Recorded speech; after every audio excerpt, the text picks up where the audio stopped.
Good morning, Olamide. Of course, today we're discussing power, and we now have a new power minister because he has been confirmed by the Senate yesterday. So that's our topic for today. But before we go in, Eshomomo. Yeah, good morning, Nigerians. I just know that we hope with the new minister, things will be fixed in that particular... Indeed. Nigerians look forward to more electricity I guess you had light in their homes. Did you? Yes. Okay, let's go into what we have for you today. Nigeria's power sector remains one of the most critical pillars of national development, yet it continues to grapple with persistent challenges from unstable electricity supply and aging infrastructure to tariff concerns and regulatory bottlenecks. As a new Minister of Power steps into office, expectations are high and the stakes even higher.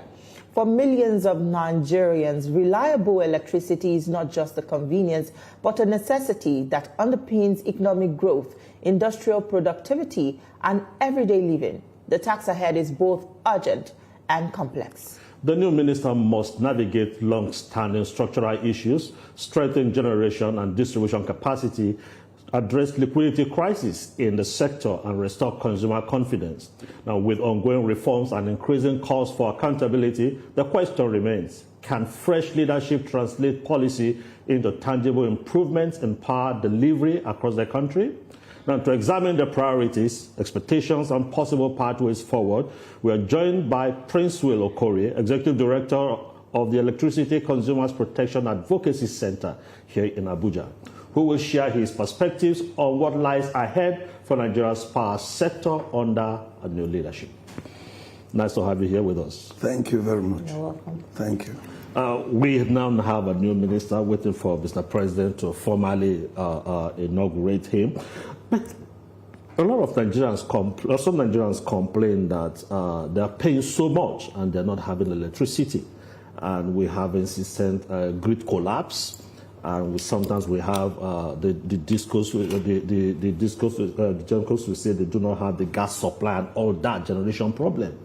Now, this is one sector that if we can fix it, it will change a lot of dynamics in the economy. Why is it so difficult handling this? And what do you think this new minister can do differently? Thank you for this opportunity. My worry is whether the minister will listen to what we will say and whether they will use them. We've always tried to proffer solution, but oftentimes you see them not taking. So sometimes we get tired of coming to talk. But let me say, the first thing I would suggest the minister should do now, let there be electricity consumer consultative forum or consultative meeting. The impact of failure or success of this sector depends on satisfaction of consumers. No matter what you talk about gas supply, the investment, investors and all that, what is important is how does it impact on the ordinary Nigerian, the SME, the business person who buys fuel at the rate of 1,370 naira for a liter now and doesn't have the light, electricity to do his work and still pays for band A or band B. That is high. So the economy is grounded. And we cannot talk about security now without fixing the power sector. Because a lot of youths are out of job. A lot of companies are out of job. There's no business anywhere. Go to the streets, people are suffering. And why it is important that I have observed that since privatization, all the ministers for power avoid engaging consumers in consultation. But they engage willingly the distribution companies, the generation companies, the transmission company. Why are they avoiding consumers? You go to the ministry, you have a department for distribution, generation, transmission. Then you have TCN there, none for consumer protection. And they go to the ministry, they build it into distribution department. And the distribution department, the civil servants in the distribution unit, I want to say that my own suspicion is that they are there to protect the interests of the distribution companies. And they do not advise the ministers properly as it concerns the concern of the consumers. And this is really why this sector is not moving. Biblically, if you oppress the poor, you can never progress. You don't expect this sector to progress when a poor widow in a community, rural community like my village, is paying 19,000 naira for electricity a month and doesn't get this light for 1 week. And somebody comes violating the rules, carries the ladder, climbs up. If she doesn't pay, you disconnect. How much does this woman earn?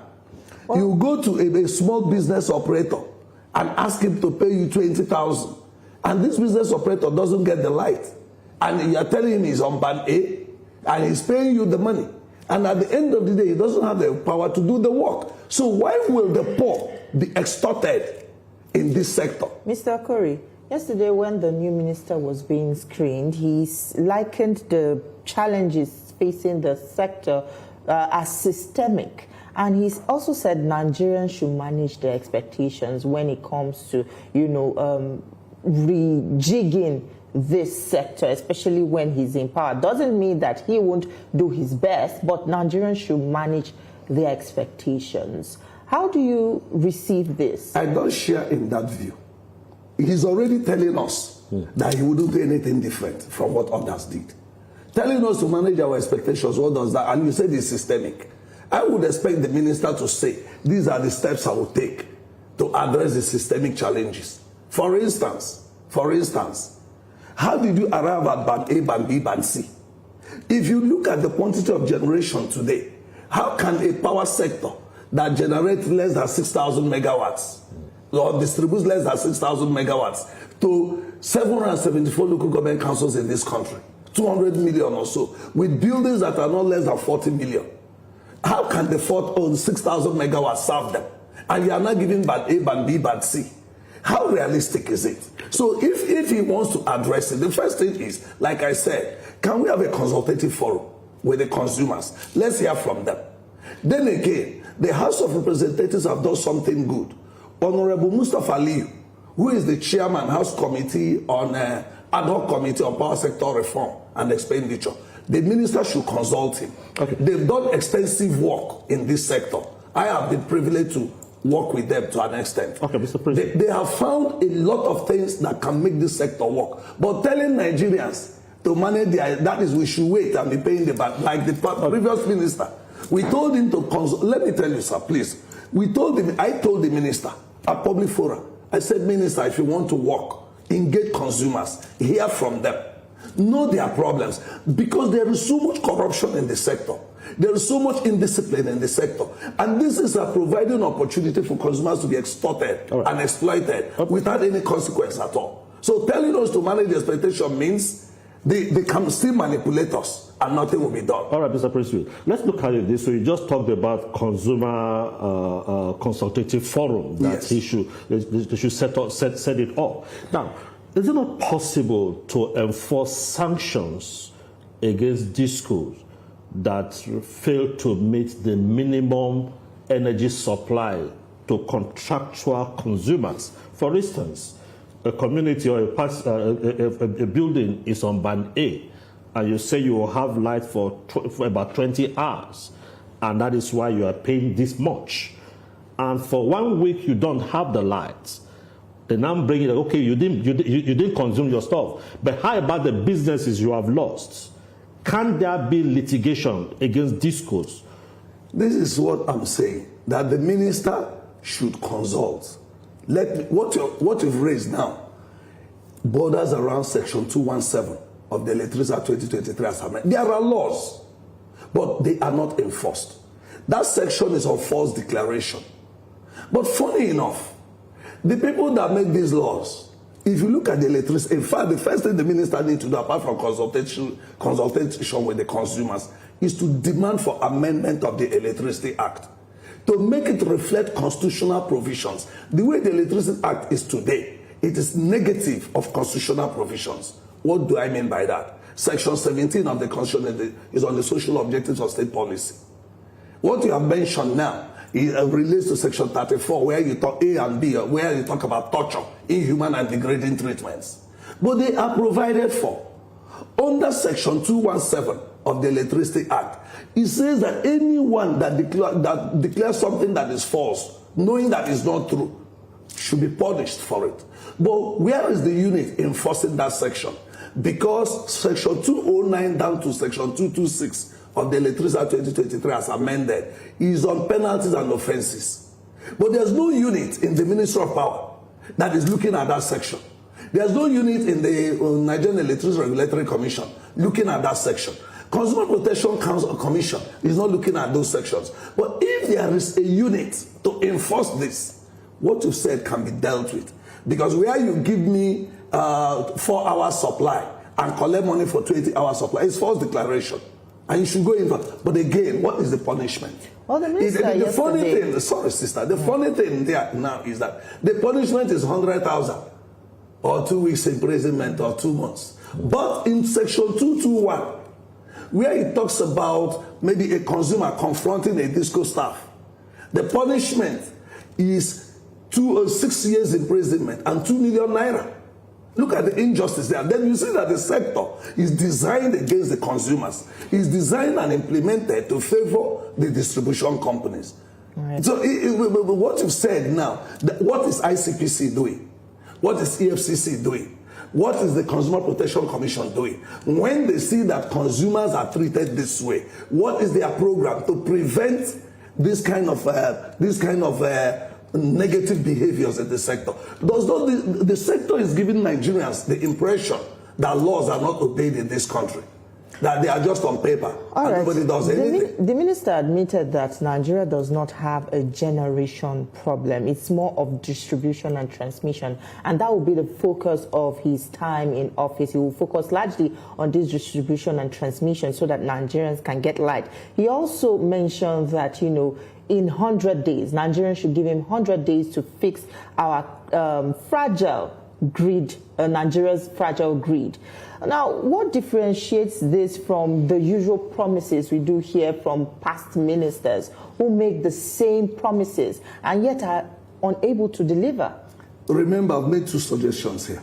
I'll make the 3rd one relating to what you've said. I've said Consumer Consultative Forum. 2, I've said there should be a unit to enforce the penalties and offences segment of the Electricity Act.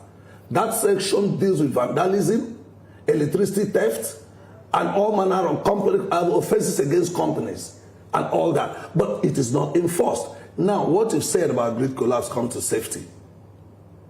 How is safety enforced in the sector? What is leading to grid collapse? What is the quality of installers of this electricity? Because when you use fake materials or you install electricity in the wrong way, there's no how you can have it efficient. That's why the breeze will blow, the light will go off. So I am happy that the current management of Nigerian Electricity Management Services Agency seem to be listening now, because we have an understanding with them now. We told them, you have 88,090 political wards in this country. Political wards. Now election is on. How many installers in these 88,090 wards are certified? But you're likening the collapse of the grid to security when it's mainly about distribution. I'm coming to that. But we'll come back to that right after the short commercial break. Just hold that thought. Now, we're still talking about the tax ahead of the new Power Minister, and with us is Mr. Princewill Okorie. Now, I was asking you, the grid collapse challenge that we face is more of distribution, because we generate, like I said, but the problem is distribution, and that puts a lot of weight on the grid. Don't you think that is the major challenge other than security that you mentioned? I told you before you went on break that this revolves around safety of the sector. You may call it security, but safety.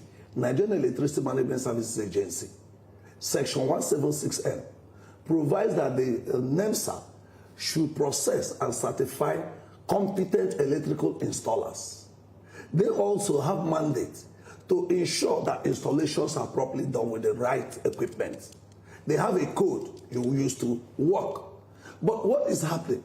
You see, when there is no efficient or effective monitoring of a sector, a lot of things happen. I was telling you that in the 88,090 political wards in this country, how many electrical installers in those political wards are certified? Parks will go, they just get through, maybe people that went to technical college, come out, go and learn electrical this thing. And then, has government invested in them? Now you have road safety. Government is investing in road safety. Government is investing in NDLEA, drug. But electricity, the risk in electricity is worse than the one in drug. Because drug is an option. If you like, you take it. If you don't like, you won't. But when there's fire outbreak as a result of electrical accident, nobody escapes. And the properties don't escape. But does it not shock you that the government, especially at the sub-national levels, the states, have no programs for safety in electricity? Yeah. Now, the problem now when you talk about grid, you see that some places, they connect electricity to the grid overnight without proper supervision. How can you go and do, where you will use 100 mm wire or cable to install, use 30 mm cable to install? Nigeria has the best cable, but people go to China, clone them and bring fake. How do they find their way into the markets? Okay. Now, what I'm saying here are, one, quality of materials that are used. Two, you talk about the quality of installers. Then the third is monitoring of the sector by the security. I give you an example. Odorekot in Akwa Ibom State came to us and complained about being disconnected since 2019. The Port Harcourt Disco said they were owing them 50 million naira. When we went into the matter, do you know that the transmission line there had been vandalized for years? For 6 years, these people were in darkness. The Disco couldn't monitor their lines. TCM couldn't monitor the lines. The local government council has no program. The state government has no program to ensure safety of this equipment. And the civil defense don't enter the bush. They are there and they have the mandate of protecting national critical assets and infrastructure. Each one of them is the power. Okay. So you now look at it. What is the Ministry of Interior doing with the Civil Defense Corps in terms of monitoring transmission lines to ensure that they are not vandalized?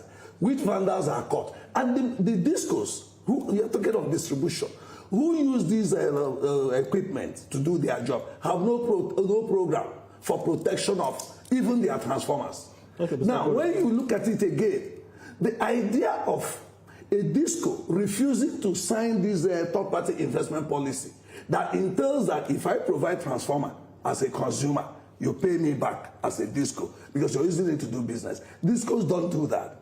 They will keep the consumers frustrated. The consumers will be begging for a transformer and then use their money to buy. They will not tell them to sign that they have donated it so that they won't refund. Now you see most consumers in communities are buying refurbished transformers that are not of standard. Now when you don't maintain that standard, how can the grid be stable? Okay, Mr. It cannot. Mr. Okorie, talking about the consumer, the way it relates with the discourse and all that, we have the National Assembly and we have oversight committees at the Senate and at the House. When we indict discourse for not doing their job, are we not indirectly also indicting the oversight? Because if the oversight is very efficient, they also are consumers.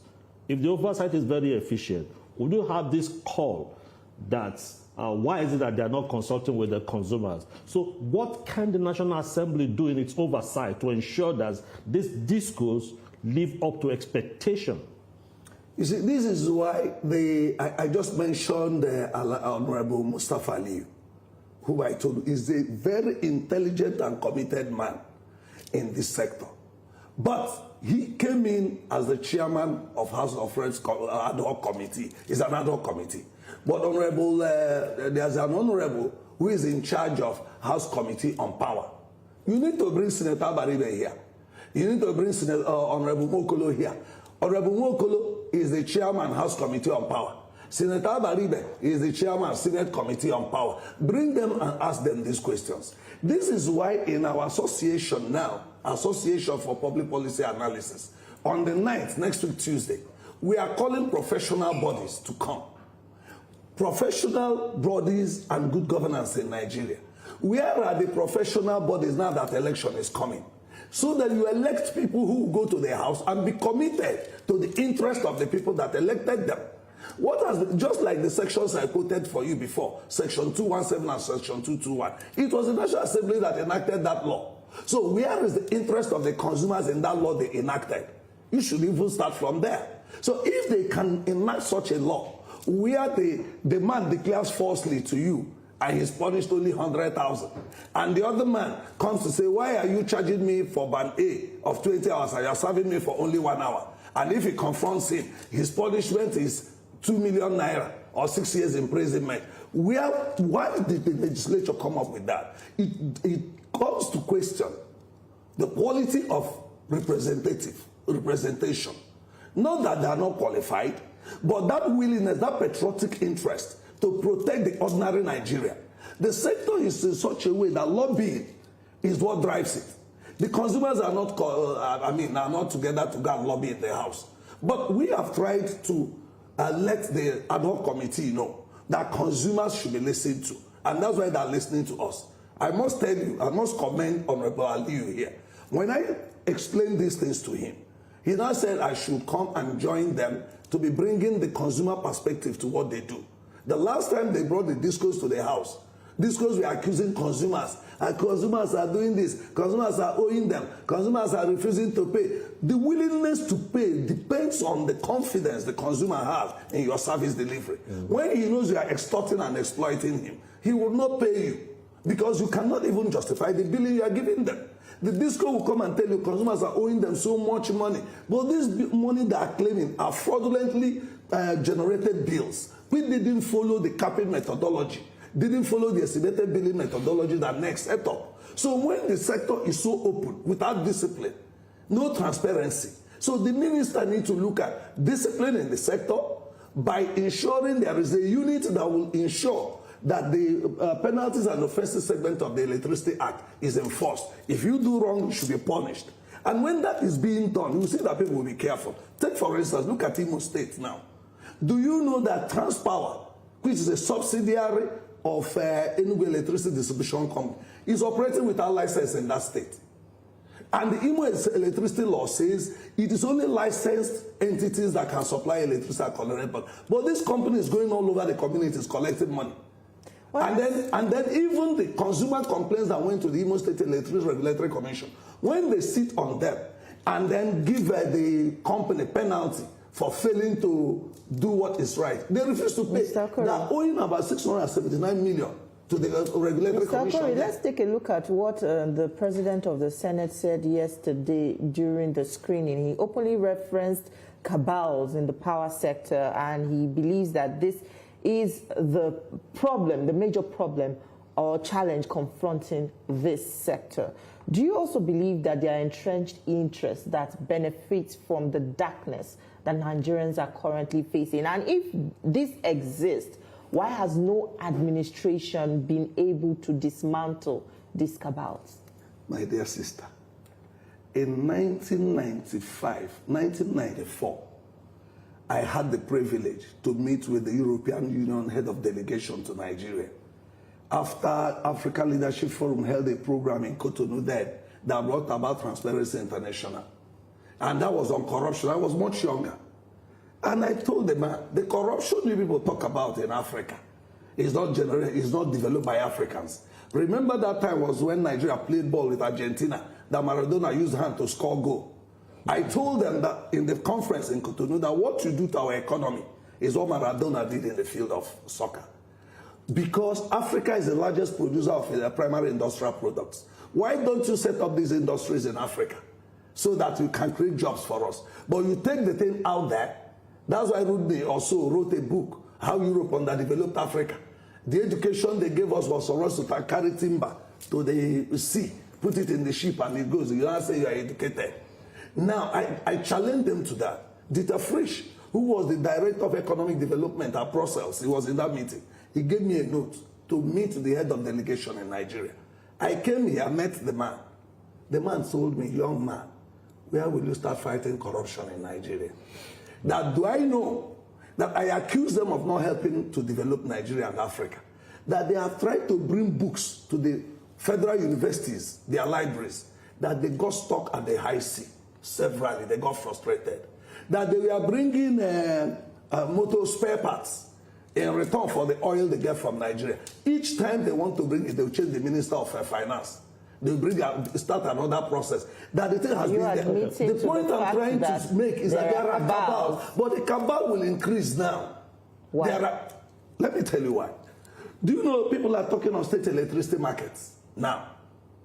Have we reviewed the failure of NEC, the failure of the electricity sector before starting state electricity markets? That has already been made possible by the Power Act. The cabals are coming. Do you know the owner of this discourse? Why do you think that this discourse cannot be punished? And why do you think that the legislators make this kind of laws that are making, that are against consumers? Because there's a cabal. I talked to somebody in AEDC who told me that the people that own them is the bankers. So you believe that not monopolizing the sector to just be at the federal level and to go down to state to further deepen this problem? It will be worse. We civil society people in the sector are thinking of what we can do to advocate. Go and check the ones that have been licensed now. What is the condition of consumers there? What we used to know is go and check the number that have set up their electricity law and the electricity markets. The consumers there is worse for them now. Okay, Mr. Okorie. Because the governors now are appointing their political aides into the commission, electricity commission. Whether they have technical knowledge or not, they are being appointed.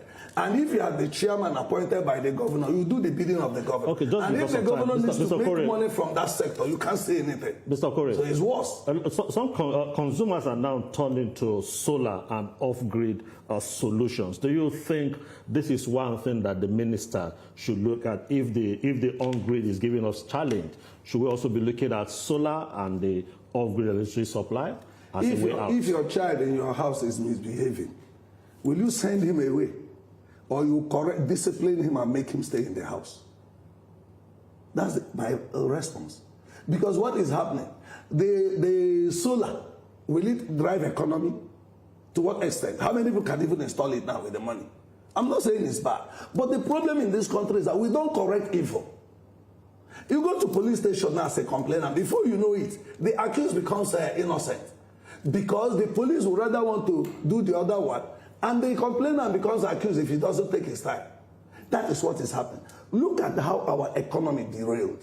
When we had public enterprises, we had Peugeot, we had Volkswagen, we had all those textile industries, there were jobs. People began to embezzle funds and mismanage them. Rather than punish them and set the sector right, we ran to privatization. Look at how Nigerians are suffering in petroleum now. The President Tinubu administration is saying that there are cabals in the power sector who we are messing up the subsidy. Who are they? Why not mention them and punish them? Why not mention them, punish them and recover the money and let Nigerians be happy? But rather than mention them and punish them, the punishment has been turned to innocent Nigerians that never knew anything about the subsidy. That's what we are Let's seeing. take a review at the Siemens Presidential Power Initiative that was presented majorly as a turning point for the power sector. It was also rejigged under the administration of the former minister. Let's look at the governance. How has this, impacted the power sector? And, has it made any impact at all? If the foundation be destroyed, what can the righteous do? That is what the Bible said. If the management of the sector, the governance of the sector is contract prone, people want to make it right now. They're talking of presidential metering initiative. Why will the DISCO fix the price of meter that they didn't manufacture? Have you asked about that? Why will the DISCO be the one to fix the price of meter that they didn't manufacture? And now, NEC is saying they want to push metering and billing issues to state electricity markets. People that don't have the capacity yet. You've not trained them. You've not developed them. And they are going to operate under the control of the state governments. And that's why we are complaining. The so-called professionals in this country are so docile when it comes to political issues. And they leave the thing for just politicians. And by the time politicians emerge, without the professional bodies influencing them to look at their ideological perspectives and look at the interest of the professional bodies and let it drive the message, the campaign message of political parties. Let the candidates that will emerge be the ones that professional bodies agree can perform. But what do you see? Professionals, you people are journalists. What is the AUJ saying now? What is the agenda of the AUJ? So what is the agenda of... would you liken the problem to a political problem or a technical problem? It is technical and political. It is mainly political. How much of technical and how much of political? It is mainly political. If you take the wrong person, and then citizens are docile and, the professionals that should influence decision are docile or indifferent, you don't expect anything. Even if I don't know it, even if I'm a motor driver and I support the man to win, he can appoint me to be minister. All right. And then the professional will be there complaining he wasn't appointed. Where was he when the decision? What is their input in the power sector? What is the agenda of the power sector associations or professional bodies for the parties that are contesting now and the candidates that are coming? So that they can hold them on what they've said they would do. But that is what we want. Don't say I'm advertising. On Tuesday, Mr. Okorie, we've run out of time. We'll be having that program. We have Come to Nikon Luxury Hotel. That's where we'll hold it. Professionals, we are bringing them together to look at the impact professionals to make to the politics of this nation. Thank you so much, Mr. Okorie, for your contributions. That's where we'll leave the conversation this morning. Thank you.